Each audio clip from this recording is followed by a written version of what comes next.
Like I'm not a person who's going to sit down and write 3,000 words every morning, and that kind of strictness in my creative life doesn't really work anyway.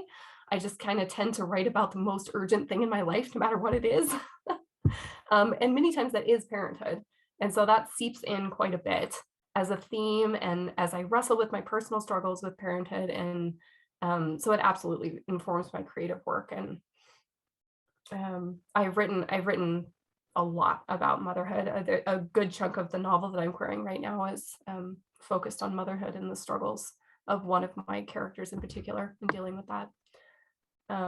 But I think parenthood informs my creative work in another way also, which I wasn't really expecting.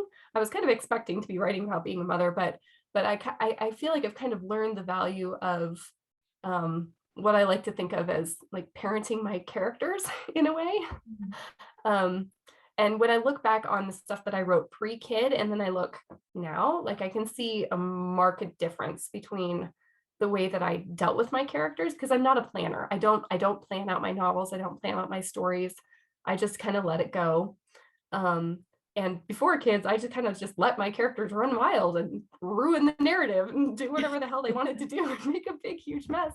And now I have a little bit more sense to like sit them down occasionally and be like, stop it. Like we're not doing that. I am in charge of this.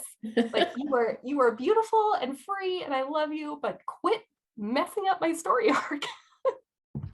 And they kind of obey sometimes. So I didn't really expect that, but it's been and I of course not saying that you need kids in order to have control over your writing, but I sure did.